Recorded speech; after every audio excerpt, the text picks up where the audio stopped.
Hoy seguimos con nuestra serie que es El legado de los personajes poco conocidos del Nuevo Testamento. Y eso que ustedes ni se esperan, que creo que después del Nuevo vamos al Antiguo y del Antiguo ahí sí hay unos bien anónimos. Pero el de hoy tiene un cariño especial en mi corazón. Y hoy el personaje que vamos a estudiar es Antipas. ¿Sabe quién ubica a Antipas en la Biblia? A ver, Me An- suena, me suena. a ver, A ¿alguien ver, ubica Aidita tiene mejor memoria. A ver, Aidita, ¿te quién suena? es Antipas? Me suena como un El rey Antipas, apóstol, No. ¿no? Del Nuevo Testamento. Hay un Herodes Antipas. Creo que es un Hay romano. un Herodes, pero no es este. No es Así este, es otro. oscurito es Antipas. Nada más dice la Biblia Antipas, así, sin apellido. Ah, O mejor, él es conocido por un apellido, pero no les voy a entregar mucho. Alguien ubica a Antipas. Mm, Les voy a De dar. Pérgamo, Antipas de Pérgamo. Muy bien, Maggie. oh, Muy Me bien. gané un La abrigato.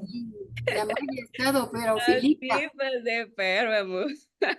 Excelente. Y es exactamente este Antipas de Pérgamo. Y aparece en mi libro preferido de la Biblia, en el Apocalipsis se menciona a Antipas, el testigo fiel. Así es conocido, pero él es conocido en la Iglesia Católica como Antipas de Pérgamo. Es más.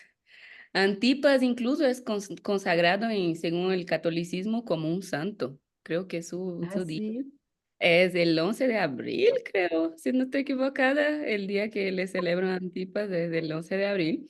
Y él es, o sea, aquí sí no me falla la memoria, él es el santo que ayuda contra los dolores de dientes, de muelas, así que cuando ¿No? Entonces, Ay, así, Aidita, Para así mí muy ha dice sido prácticamente. la tradición. para mí. Sí, así que Antipas es mencionado en el Apocalipsis y aunque yo ya les enseñé a algunos, a casi todos de ustedes, que Apocalipsis es un libro simbólico, Ujú. Antipas no es un símbolo. La historia de él, el personaje sí es real y su historia es muy fuerte y tiene un legado tremendo para enseñarnos el día de hoy. Pero vamos a la Biblia, Apocalipsis capítulo 2. Apocalipsis capítulo 2 se menciona en las cartas a las iglesias, justamente en la carta a la iglesia de Pérgamo. Por eso él es conocido como Antipas de Pérgamo, porque él fue pastor, obispo, presbítero, como ustedes quieran llamar, de la iglesia de Pérgamo. Vamos a leer el texto.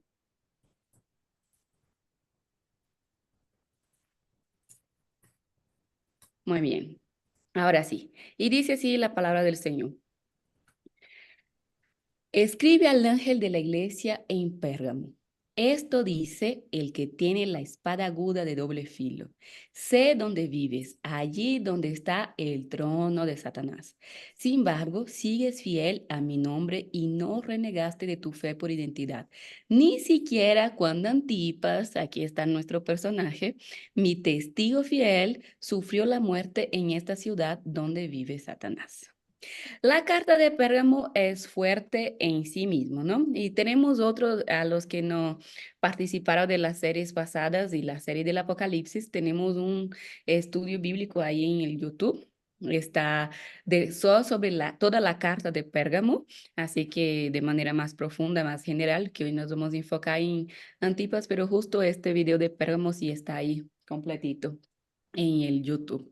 Pero ese personaje siempre me llamó la atención, no solo porque es uno de los pocos personajes mencionados en el Apocalipsis, y él solo es mencionado en la Biblia aquí, en este versículo, en ninguna otra parte de la Biblia aparece Antipas.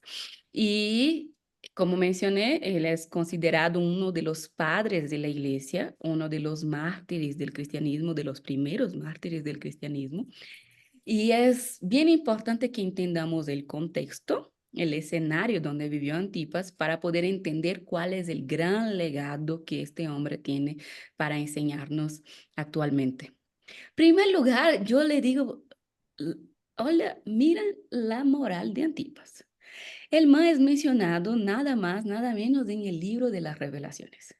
Cuando el autor menciona Antipas, es como si Jesús estuviera hablando, porque ¿quién está diciendo el mensaje a las iglesias? Según el autor de Apocalipsis, el mismo Jesús, el mismo Hijo del Hombre, que está enviando estos mensajes a estas iglesias. Entonces es como el mismo Jesús, según el autor de Apocalipsis, está reconociendo el legado, la fidelidad y a este personaje, en la boca del Jesús resucitado, él escucha, él es mi testigo fiel. Así que no es cualquier lagaña de mico, es que ustedes dicen. Antipas no es cualquier lagaña de mico, él es un personaje con un legado muy poderoso. Pero vamos a entender a Pérgamo primero. Vamos a regresar a los que no recuerdan tan claramente de las informaciones que les mencioné cuando estudiamos la iglesia de Pérgamo. Vamos a recordar un poquito Pérgamo. Pérgamo estaba situado en Asia Menor, en toda esa región de Asia Menor, que actualmente es Turquía, y Pérgamo era como la capital de una provincia de Asia Menor que era Media.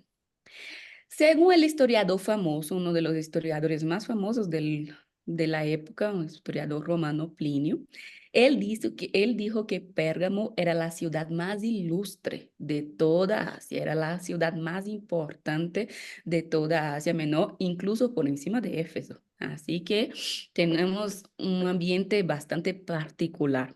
Era definitivamente una de las ciudades más importantes del mundo antiguo y era muy poderosa en la parte política y en la parte comercial. Pero también tenía un misticismo así terrible. En Pérgamo había mucha magia negra, mucha adoración a las divinidades babilónicas, griegas, romanas, paganas, muchos sacrificios raros y cosas bien extrañas pasaban en Pérgamo. Pero aquí, porque ya les expliqué en algún momento, hay algunas razones porque el Apocalipsis dice que ahí está el trono de Satanás. Pero hoy nos vamos a quedar que Pérgamo fue la primera ciudad que levantó una estatua en honra al emperador y para que se le adorase y le rendiera culto al emperador. Ah, pero toda Roma, todo el imperio romano no adoraba a sus emperadores. Sí, desde mucho tiempo, pero en el imperio romano era común adorar a los emperadores muertos.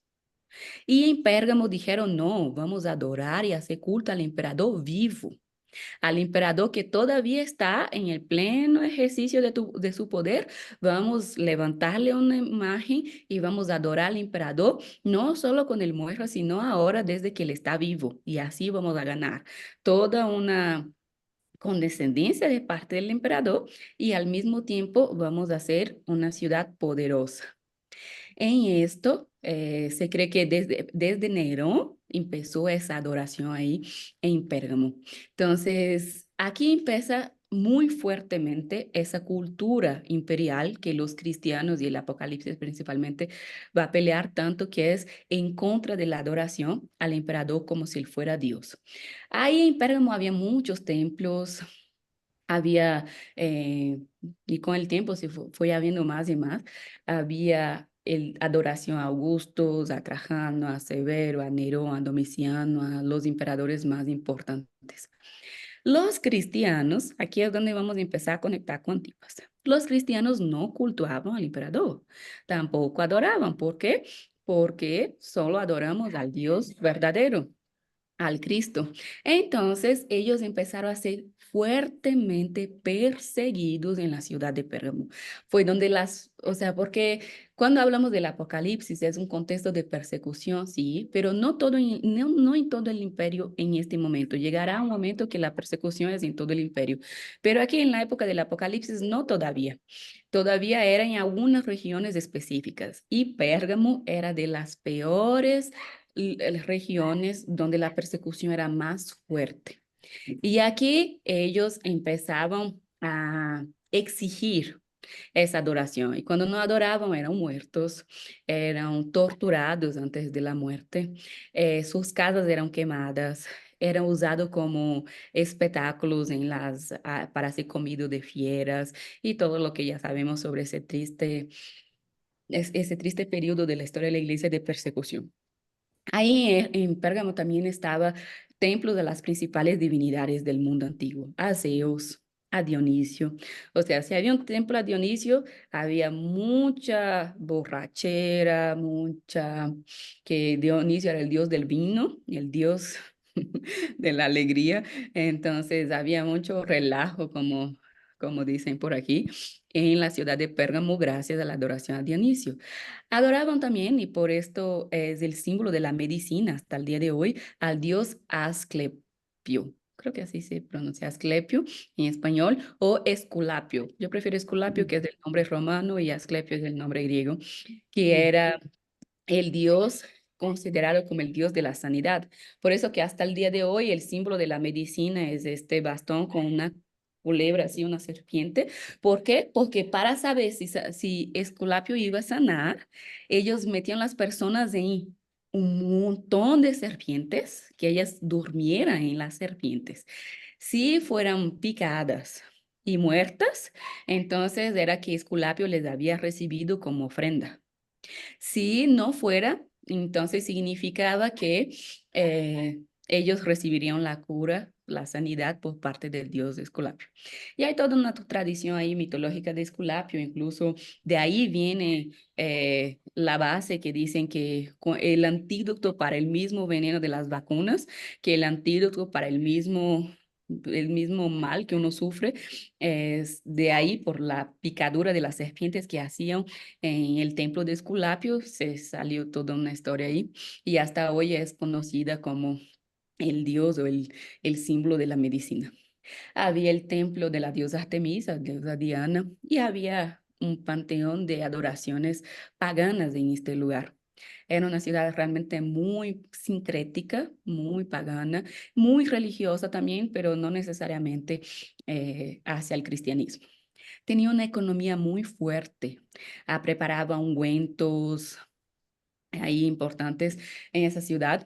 Una de las cosas más importantes que ustedes tienen que saber de Pérgamo es que de ahí vino los pergaminos, que la Biblia fue escrita y que en el mundo antiguo se usó mucho, era la cosa más elegante para escribir, si eran los pergaminos, y los pergaminos vienen justamente porque, ese nombre viene justamente porque nació en Pérgamo. En el otro video de la carta a la iglesia de Pérgamo les expliqué un poco mejor, así que vuelvan a ver este video. Tenía una de las bibliotecas más poderosas del mundo antiguo, según algunos historiadores, solo perdía para la biblioteca de Alejandría, la biblioteca de Pérgamo. Así que era un centro cultural, un centro político, un centro económico bastante significativo. En este mundo vivía nuestro amigo Antipas, en medio de una iglesia perseguida, en medio de una iglesia. Ahora imagine, con todo ese sincretismo, con toda esa religiosidad pagana, imagínense el peso que era ser cristiano en la ciudad de Pérgamo en la época de Antipas, ¿no? Estamos aquí en la etapa final de la revisión de la TCB. Yo digo, ya no aguanto el peso de la guerra espiritual. Yo hacía tiempo que no, no, no me quedaba tan fuerte en eso, pero todo nos ha pasado esa semana. Yo le dije, no, qué guerra, Señor, para...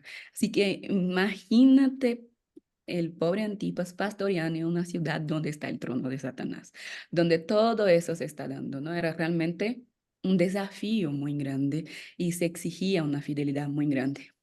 Además, la iglesia de Pérgamo tampoco es la Santa Paloma, porque aunque en Apocalipsis se le echa flores, cuando llega en el versículo 14, digo, pero tengo pocas cosas contra ti y esas pocas cosas no son muy buenas, ¿no? Principalmente ellos estaban aceptando dos herejías fuertes que es mencionada en el Apocalipsis. La doctrina de los Nicolaitas y la doctrina de Balaam. Esto también ya está explicado en la otra carta, pero porque voy a saltar a unas partes para enfocarme en Antipas. Y él, o sea, ¿pero qué es lo que quiere decir esto? Significa que él tenía algunos desafíos fuera de la iglesia, con todo ese sincretismo, todo ese paganismo, pero él también tenía desafíos dentro de la iglesia. ¿Por qué? Porque dentro de su propia congregación había mucha gente que estaban cayendo en doctrinas herejes, ¿no? Siguiendo esa idea de Balaán y Nicolaitas tiene mucho que ver igual con la idolatría. Entonces había gente idólatra dentro de la misma congregación cristiana. Así que él era el pastor de esa iglesia, era el presbítero de esa iglesia, algunos pone como el obispo, y yo prefiero la posición del obispo, ¿por qué? Porque se cree, según la tradición, que el mismo apóstol Juan fue quien consagró a Antipas, el obispo de Pérgamo. Incluso que él conocía y conocía personalmente al apóstol Pablo, al apóstol Pedro, al apóstol Juan. Entonces, Antipas es uno de los grandes eh, obispos del primer siglo. Aquí vamos a empezar a aprender un poco entonces sobre su legado. ¿Qué Antipas tiene para enseñarnos hoy? Empezamos aprendiendo de su nombre, Antipas. Antipas significa, viene del griego antipater, y significa aquel que es contra, o aquel que pone oposición. Y ahora vamos a ver por qué eso es bueno, porque de ahí incluso viene una palabra que es muy común en mi país. Aquí creo que se escucha, pero, o sea, hay la palabra, pero no escucho con tanta frecuencia como en Brasil, que es la palabra antipático. Si ubican esta palabra, esa palabra antipático viene de Antipas, viene de la palabra Antipas, y es aquel que está en contra. Y aquí vamos a ver cómo es posible que eso sea una cosa buena o que eso nos tenga a enseñar. Porque es como Antipas no es, o Antipas no significa un antagonista. No es que está contra todo y todos, no. Él está en contra principalmente de todo lo que iba contra la fe cristiana. Así que él tomó muy en serio esa idea de ser sal de la tierra, luz del mundo. Y esa semana me quedé mucho tiempo pensando en esto, en el versículo que es tan claro, ¿no? Porque si la sal deja de salar, ya no sirve. Y a veces como iglesia hemos perdido esa capacidad de ser santos, ¿no? Separados, diferentes. No, como dice Pablo, no encajarnos en los moldes del mundo. Porque cuando la iglesia deja de ser santa, deja de ser diferente, entonces la iglesia se vuelve mundo. Y en ese sentido, los que me conocen ya se acompañan Yo creo mucho en una teología que tenemos que ser iglesia fuera de los templos, ¿no? Esto es importante también, mucho más allá de las cuatro paredes, pero es como ser iglesia tiene sus características en sí mismo de santidad, de salvación, de santificación mismo, y que aunque estemos en un contexto como Antipas, donde todo de malo está ahí normalizado, todas esas cosas eran muy comunes. Adorar a otros dioses, comer comidas sacrificadas, adorar al emperador. No ser tan fiel a Cristo para que mi vida no sea tan difícil, para que yo no sea torturada, para que yo no sea vista con malos ojos. Entonces es como que Antipas entendió bastante bien esa misma idea paulina, ¿no? De Romanos 12:2, que no sean igual al mundo, no se moldeen a esas cosas que no están alineadas con la ética cristiana, con los principios cristianos. Contra esas cosas tenemos que oponernos. No podemos, y aquí es donde Antipas hace valer su nombre, ¿no? Porque él se puso en contra de todas las cosas que iban en contra, vale la redundancia, de la ética del reino de Dios. Todas las cosas que iban contra los principios de la enseñanza de Jesús, que iban en contra del cristianismo, él se puso militante y dijo, no, yo no soy. Yo no voy a aceptar, yo no voy, era en contra del culto al emperador, era en contra del culto a los dioses paganos, era en contra de ese sincretismo, era en contra de esa idolatría incluso dentro de la misma iglesia. Así que él no negociaba su fe para ser aceptado. Él no tenía para nada miedo de ser antipático frente a la gente de Pérgamo, eh, para no caer bien en relación a cumplir todas esas cosas que van en contra de la fe y que se estaban dando en Pérgamo. Así que En ese sentido, tenemos que rescatar este legado y ser Antipas, ponernos en contra a todo que atenta contra los principios y la ética de Cristo. Una de las cosas que es muy común en nuestra época es esta negociación de principios. Y esto es algo que Antipas va a decir, no, eso no funciona. No somos cristianos si no parecemos a Cristo. Y para parecer a Cristo tenemos que ser diferentes a muchas cosas del sistema que estamos inmersos, a muchas cosas que dicen que es normal, que está bien, pero sabemos que según la palabra, según las enseñanzas de Jesucristo, no es normal, no está bien. Entonces, no seamos cristianos.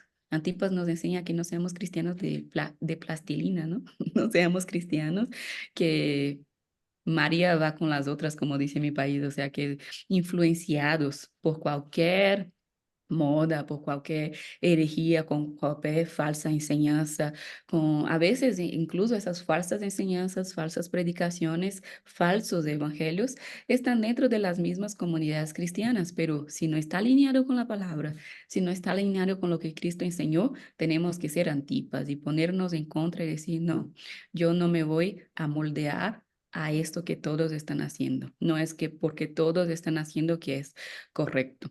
Yo tengo que seguir mi testimonio de Cristo, por eso soy cristiano. Así que Antipas fue muy decidido y él es un ejemplo muy grande de una persona fiel a los principios de la palabra, a los principios del cristianismo, al ejemplo de Jesucristo mismo. Luego, segunda cosa que tenemos que aprender con Antipas es esa característica que la Biblia da a él, testigo fiel. Y vamos despacio, vamos en la parte de testigo. Testigo en griego es la palabra martureo, que traduce, la mejor traducción es mártir. Entonces, él fue uno de los primeros mártires de la historia del cristianismo y él, la palabra que usa aquí en el griego es testificar con la propia vida, incluso si tienes que dar tu vida por esto, incluso si tienes que morir en favor de ese testimonio. Entonces, el martoreo es el tipo de testificación, de testimonio más fuerte, más profundo, más comprometido, porque es como yo, si es necesario, entrego todo lo que tengo, entrego mi vida misma en favor de ser fiel a ese testimonio. Y esta es nada más, nada menos que la misión de la iglesia. Porque en Hechos capítulo 1, versículo 8, Jesús nos hace un mandato que va a decir, y recibirán poder para ser testigos. Y cuando Jesús dice, recibirán poder para ser testigos, es exactamente la misma palabra griega que usa para definir a Antipas. Testigo, testigo con la propia vida. Y aquí yo puedo quedar toda la noche hablando de hombres que fueron testigos, ¿no? Que fueron mártir, como el mismo Pedro, con su texto maravilloso de, Pedro, tú me amas, estás dispuesto a dar tu vida por mí, apacenta mis ovejas, y aunque en este momento él no estaba listo, después él entregó su vida, incluso pidió para invertir la cruz porque no era digno de morir como su Señor. El mismo Esteban, que en Hechos es el primer mártir de la historia del cristianismo, de la Biblia, Pablo y todos los grandes hombres y mujeres, incluso los que son anónimos, que nunca quedaron registrados, pero que dieron su vida en favor del Evangelio. Así que fuimos llamados todos como cristianos a ser testigos. Así que tenemos que aprender mucho de este señor Antipas, que fue un mártir. El mismo Jesucristo lo dice, mi testigo fiel. Es el título, quizás me atrevo a decir que testigo o mártir es el título más importante del cristianismo. Es el título más importante del cristianismo primitivo y debería ser el título más importante en nuestros días. Porque hoy es la gente, ¿qué eres? Yo soy pastora, yo soy misionera, yo soy cantante, yo soy obispo, yo soy supervisor, y la gente se jacta tanto de títulos que realmente a Dios no le importa mucho, ¿no? Pero Cuando uno llega a decir, cuando me pregunta, ¿tú eres qué? Y tú digas, yo soy testigo de Cristo con mi propia vida, estás listo en el cristianismo. Ese es el título más honorable del cristianismo. Es como cuando llegues al punto de decir, no, yo soy un mártir y no necesariamente porque has muerto físicamente, pero porque cada día matas tu propio yo para que Cristo viva en ti, como aprendimos en la semana pasada a través de la historia de Dorcas. Cuando aprendemos a matar nuestro yo diariamente, cuando Cristo vive en nosotros y que se refleja a través de nosotros, entonces podemos decir, no, yo soy testigo de Cristo con mi propia vida. Y esta es la meta, llegar. Y la pregunta que quiero hacerles ahora es, ¿son testigos? ¿Ustedes son testigos? Si alguien le mira y dijo, no, ese es un testigo de Cristo, no de Jehová, no, de Cristo. Un testigo de Cristo con toda tu vida y si es necesario, ¿estás dispuesto, como preguntó Jesús a Pedro, Pedro, ¿estás dispuesto a dar tu vida por mí? Esta es la pregunta que Jesús nos hace diariamente, ¿no? ¿Estás dispuesto a matar tu yo para que yo viva? ¿Estás dispuesto a dar tu vida por mí? ¿Estás dispuesto a sacrificarse por mí? ¿Estás dispuesto a que a través de ti yo testifique mi evangelio, mi palabra, mi salvación? Así que esa es una pregunta que diariamente cuando despertemos tenemos que hacernos a nosotros mismos. ¿Somos testigos de Cristo? Y Antipas no aceptó adorar al emperador. Él fue arrestado, según la historia, el primero fue arrestado. Y entonces trataron de negociar y para que Antipas fuera liberado y él fue liberado con la condición de, te vamos a liberar, Antipas, pero tú ya no vas a predicar, tú ahora vas a adorar al emperador, ahora vas a adorar a las divinidades de este lugar. Y qué broma, ¿no? Porque Antipas salió y dijo, pues ahora sí, es que yo voy a darles de la contraria. Y ahora voy a evangelizar más. Y ahora voy a predicar más. Y así lo hizo, ¿no? Empezó a evangelizar más, empezó a predicar más. Y para que la gente se convirtiera. Y mucha gente aceptó a Jesús gracias a la predicación de Antipas. Pero eso le pasó una factura de las grandes. ¿Por qué? Porque se enfogonaron, se enfurecieron los líderes políticos de la ciudad de Pérgamo y llevaron a Antipas para su martirio. Según la historia, aconteció en el templo de Artemisa, en una tradición que voy a indicarles un video para que ustedes vean lo fuerte que fue esto, del que Antipas fue muerto, cocinado en el buey de bronce rojo. Esa fue una de los martirios realmente más fuertes de la historia del cristianismo primitivo. Según el historiador, dijeron que los idólatras que estaban en contra de Antipas pidieron, los líderes políticos dijeron a estos idólatras, dijeron, busquen leña para que quememos a Antipas. Y dijeron que ellos trajeron, puede ser exageración de los historiadores, pero así dicen los libros de historia de la iglesia, que trajeron tanta leña, que dice que faltó madera en los alrededores de Pérgamo, todo eso para quemar al pobre Antipas, cocinarlo ahí. Así que vamos a ver un video, es cortito, pero para que ustedes visualicen lo fuerte que fue la muerte de Antipas. Muy bien, Olga. Sí,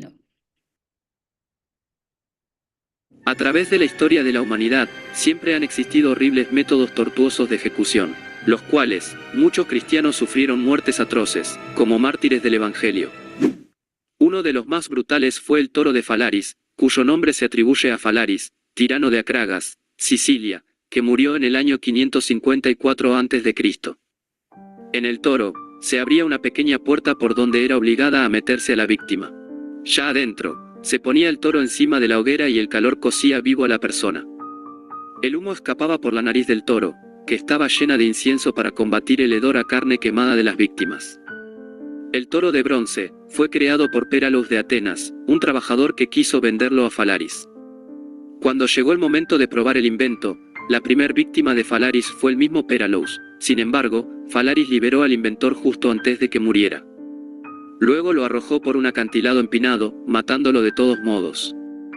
El escritor Luciano de Samosata afirma que Phalaris reaccionó con tanta dureza ante Perilos, porque odiaba la idea de una crueldad tan ingeniosa, y por eso prometió castigar a su inventor. Se cree que el dispositivo estaba equipado con orificios que distorsionaban los gritos de la víctima y los hacían sonar como un bramido de toro. Cuando se completó la cremación, los huesos se moldearon en brazaletes, que Phalaris usaba a menudo. Cuando la ciudad cayó en el 554 a.C., Phalaris fue derrocado, y al final terminó muriendo dentro del toro. Los romanos adoptaron el invento de los griegos, y la usaron para torturar a los cristianos. Antipas, obispo de Pérgamo, fue el caso más renombrado que tenemos acerca de una de las víctimas que asesinaron en el toro de Phalaris. Se cree que Antipas fue discípulo del apóstol Juan y que conoció al apóstol Pablo. Juan escribe el mensaje de Apocalipsis con el mensaje del Señor a las iglesias.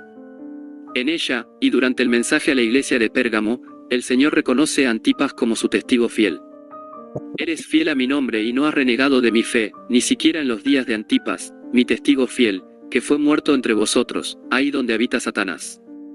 Según la tradición oriental, él era parte de los 72 discípulos de Cristo que se mencionan en los evangelios. Un relato escrito muy posteriormente nos cuenta que Antipas fue martirizado en Pérgamo, en Asia Menor, durante el reinado de Nerón, emperador que realizara una feroz persecución a los cristianos. Andrés de Cesarea, en sus comentarios del Apocalipsis escritos en el siglo VII, declara haber leído el relato del martirio de Antipas, pero tan solo nos da brochazos de información.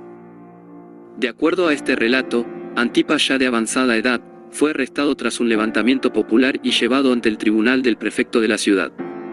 Interrogado como de costumbre, se le instó a obedecer las órdenes imperiales y ofrecer sacrificio a los dioses. Por su negativa fue arrastrado hasta el templo de Diana y encerrado en un toro de bronce, que puesto al fuego tomaba un intenso brillo incandescente.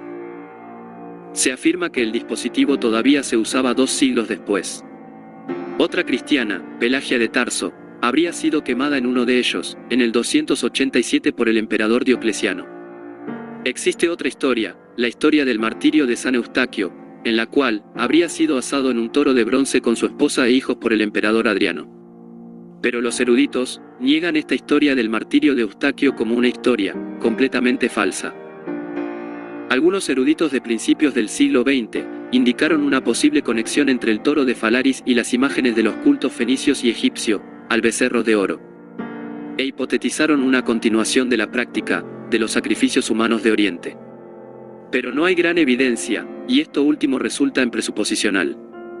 Lo cierto es que la historia de Antipas, como uno de los tantos mártires que entregaron sus vidas en la predicación del Evangelio, nos inspiran a los cristianos hasta nuestros tiempos.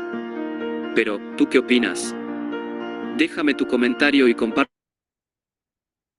Muy bien, así que su muerte fue bastante cruel y fue uno de realmente de los martirios más famosos en la historia del cristianismo primitivo. Hay varias cosas aquí que es importante. Primero, que en los libros dice que Antipas cantaba mientras era cocinado vivo. Y dice que él cantaba tan fuerte, los historiadores cristianos, que mucha gente que estaba en la multitud para verlo quemar, se arrodilló y aceptó a Jesús mientras Antipas era sacrificado, porque es como, no es posible que este hombre está cantando siendo quemado vivo.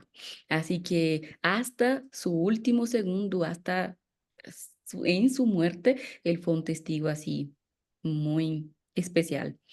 Incluso dicen que cuando él ya avanzaba con su sacrificio ahí, con su martirio, y los que los estaban matando, ¿no? Los que estaban asesinando a Antipas, decía a la multitud que gritara alto para que no se escuchara el canto de Antipas, porque ese canto estaba evangelizando y haciendo el efecto todo lo contrario. Entonces dijo que después de un rato, cuando ya supuestamente le estaba bastante quemado, ya cerca de la muerte, dijo que le empezó a hacer gemidos, pero en estos gemidos también que hacía, era gemidos de alabanza, dice los libros cristianos, ¿no? Pero eso me hace pensar muchas cosas sobre el legado de Antipas. En primer lugar, es que a veces nos olvidamos lo mucho que hubo que pasar, o sea, de todas las cosas, empezar desde el sacrificio de Cristo, pero y todos los otros cristianos que fueron sacrificados por ese evangelio para que ese evangelio llegara hasta nosotros. O sea, hubo un precio muy alto, precio de sangre en mucho sentido de la palabra, desde la sangre de Cristo, que es la sangre sobre todas las otras, pero también hubo mucha sangre de gente que dio la vida, que fue testigo con su propia vida para que el evangelio llegara a nosotros hoy. Y creo que a veces no valoramos lo suficiente el precio, el valor que ese evangelio tiene. ¿Por qué? Porque nosotros hoy vivimos el evangelio de manera muy cómoda, de manera que no estamos amenazados. Nadie nos va a quemar, o espero, nadie nos va a quemar en un toro rojo, así, ¿no? Pero esta comodidad también a la vez nos hace acomodados en el sentido de que, en primer lugar, no valoramos lo, cada gota de sangre derramada para que esa salvación y este evangelio llegara hasta nosotros. Y en segundo lugar, que nosotros hacemos poco del evangelio y no tenemos ese mismo compromiso, quizás sea, puede ser esa palabra, ese mismo compromiso de ser testigo, de predicar ese evangelio de la manera que él tendría que ser predicado a través de nuestras vidas. Así que esto sí es fidelidad. Porque a veces decimos, ah, yo soy fiel, o nos identificamos como los fieles, ¿no? Porque hacemos parte del cristianismo, pero ¿hasta dónde va nuestro nivel de fidelidad? Ese tipo de preguntas, ese autoanálisis, siempre tenemos que estar volviendo a hacernos. ¿Hasta dónde va mi nivel de fidelidad a Dios? ¿Hasta dónde va mi compromiso con el Evangelio? ¿Hasta dónde yo valoro este regalo tan inmerecido que he recibido de la salvación?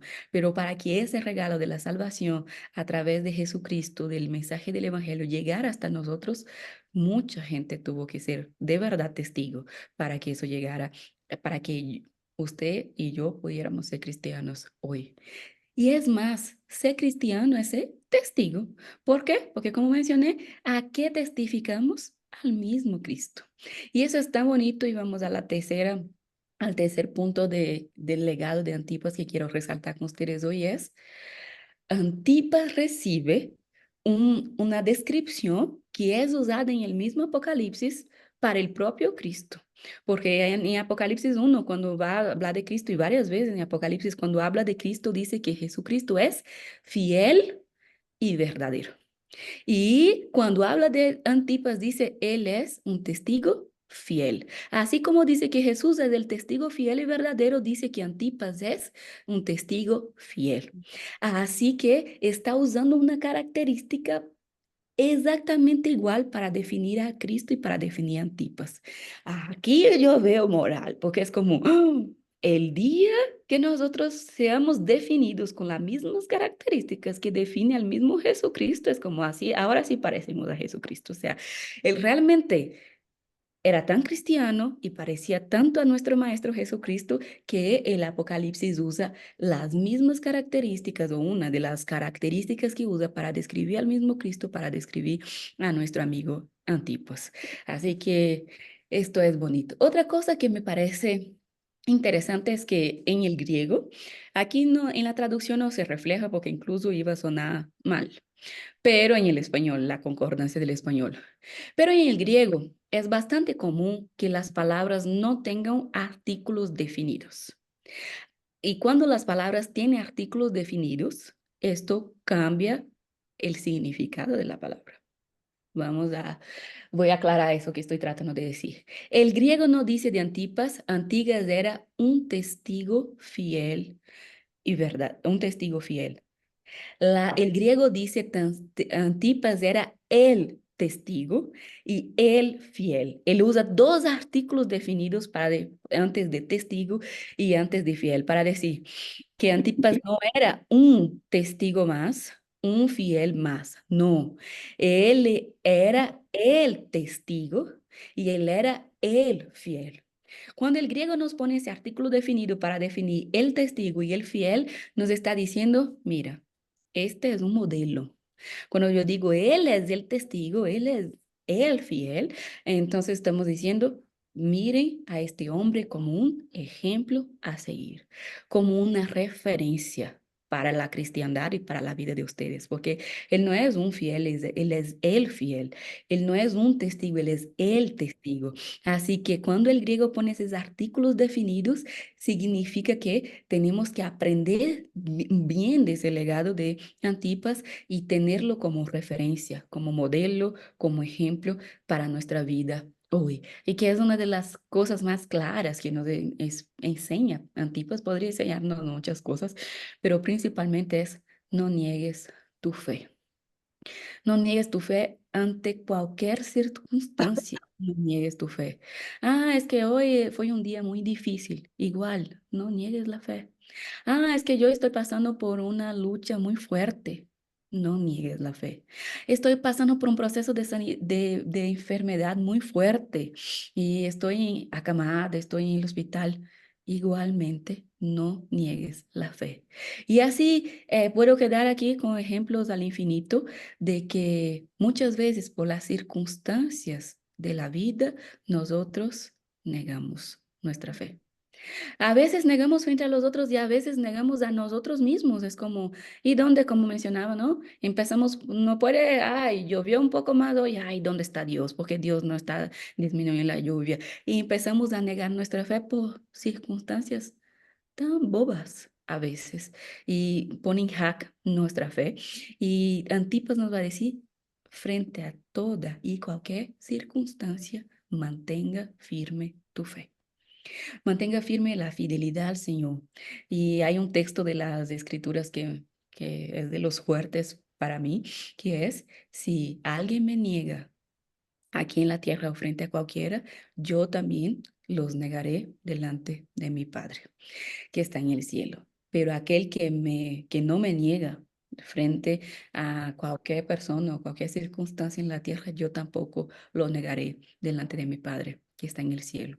Así que esa cuestión de negar fe no es algo para jugar, o sea, no es algo que podemos eh, tratar a la ligera. Tenemos que cada día fortalecer tanto nuestra fe por identidad para ser testigo que las cosas, las dificultades, las crisis que pasamos y a veces fuertes, son fuertes, sí, pero que ninguna de las crisis, por más fuerte que sea el dolor, por más fuerte que sea, no sea suficiente para hacernos negar la fe. Y aprendamos a cantar, aprendamos a alabar en momentos de dolor, porque eso fue lo que hizo Antipas en la hora de su muerte. Mientras él estaba pasando por un dolor humano quizás insoportable, él alababa al Señor. Y él cantaba y entregaba su vida como ofrenda. Que en los momentos de dolores, que en los momentos de crisis, que en el momento de sufrimiento que pasamos cada día, aprendamos a cantar y alabar al Señor, porque Él nos va a recibir literal o espiritualmente en su gloria. Y última característica que quiero resaltar del legado de Antipas es que él era firme en un propósito. ¿Cuál era el propósito? De ser testigo fiel. Y aquí quiero enfocar en esto que menciona el versículo 14, que es, él no solo fue un testigo, un mártir, un ejemplo, como mencionamos, una referencia para los de afuera del cristianismo. Él fue una referencia dentro de la iglesia, para los de adentro. Y eso es fuerte, ¿no? Porque es como a veces dentro de nuestra misma congregación, dentro de nuestra misma familia de la fe, vamos a encontrar idolatrías, vamos a encontrar paganismo, vamos a encontrar personas que hasta provocan a que neguemos la fe. Pero él fue un pastor, ¿no? Un obispo referencial, incluso dentro, él no aceptó nada de eso dentro de la iglesia. Y por eso es que, aunque dices que tenía esas cosas contra la iglesia de Pérgamo, a Antipas lo alaba, ¿no? Lo resalta, lo elogia. Y eso es bien fuerte, porque en el versículo 14 dice alguna cosa así, que fue muerto entre, el griego dice que fue muerto entre ustedes. Y eso me hizo pensar mucho porque no es lo mismo que fue muerto frente a ustedes. No es como, ellos vieron de manera externa o de manera ajena la muerte de Antipas. Cuando pone el entre ustedes significa que de alguna manera esta iglesia estaba involucrada en la muerte de Antipas. Cuando dice que él fue muerto entre ustedes, no es, el texto podría decir, él fue muerto frente a ustedes vieron que él fue muerto. No, el texto griego dice, él fue muerto entre ustedes. Y aquí tenemos una cosa seria porque es como, de alguna manera, no sabemos si fue por quizás alguien de la misma iglesia, eso es especulación, eso no está en la Biblia, eso estoy diciendo yo, ¿no?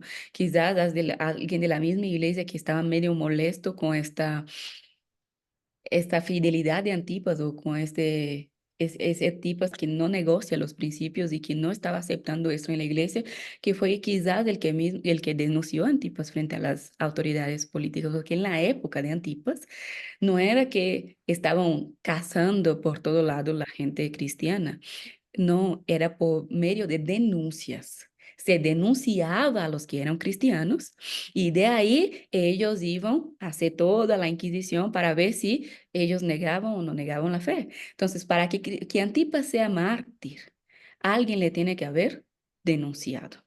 Y aquí a mí me queda la inquietud, no tengo respuestas claras o absolutas sobre eso, de por qué el griego dice que fue muerto entre ustedes y no fue muerto frente a ustedes, por ejemplo. Es para decir que eso es fuerte, o sea, de alguna forma la iglesia de Pérgamo estaba involucrada ahí. Así que eso es bien, bien fuerte, bien duro, porque esperamos esa persecución de los de afuera. Pero cuando las persecuciones vienen desde los de adentro, ahí es como, qué feo, ¿no? Qué feo. Pero él combatía esa idolatría y esa herejía dentro y fuera de la iglesia. Y esto es algo que nos habla sobre este cristianismo integral de Antipas, que él no ignoraba, él no era hipócrita frente a las debilidades y a las cosas que no estaban bien dentro de su propia familia de fe. Así que esto es algo para seguir pensando que no importa dónde estemos, no importa cuál sea el contexto, hay que ser fiel al propósito de ser un testigo, hay que ser firme en el propósito de ser un testigo fiel. Aunque el video dijo que posiblemente fue muerto en la época de Nerón, eso no es un dato histórico confiable. ¿Por qué? Porque según la tradición, Antipas fue muerto el año 92 después de Cristo. En esta época posiblemente reinaba el emperador Domiciano y justo luego de esto se empezó a escribir el Apocalipsis. Entonces, la historia de Antipas aún estaba bastante cercana a cuando el libro de Apocalipsis fue escrito y por eso él es recordado en la carta a Pérgamo. Se cree que en el año 92 después de Cristo su martirio se dio y eso es comprobado por varios libros, incluso cristianos y no cristianos. Así que fue quemado en brasas ardientes dentro del toro de bronce.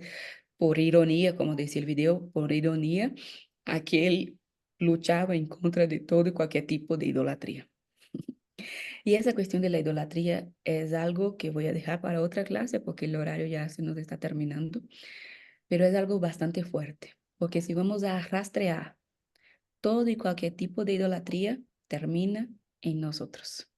Al final, esas idolatrías que tenemos y tenemos infelizmente, y tenemos que diagnosticar para poder rechazar, para poder destruir todo y cualquier tipo de idolatría en nuestra vida, está bastante conectada a nosotros mismos. Nosotros, en la mayoría de los casos, si vamos a buscar profundamente, somos nuestros propios ídolos. Y es esto lo que el cristianismo nos llama a sacrificar, que este becerro de oro sea destruido y que nosotros entendamos que todo ese narcisismo, todo ese egoísmo, solo nos aleja de Dios. solo nos aleja de nuestra misma naturaleza verdadera, pensada y diseñada por Dios. Así que seamos firmes en el propósito de destruir todo y cualquier tipo de idolatría en nuestras vidas. Todo y cualquier tipo de idolatría en nuestras vidas. Incluso idolatría hacia religión, ¿no?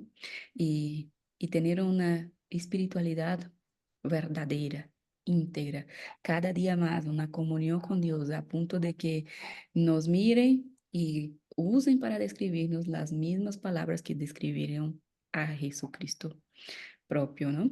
Así que con la historia de Antipas, quiero dejarles pensando el día de hoy, desafiarlos, y aquí detenemos nuestra grabación para escuchar las dudas, preguntas.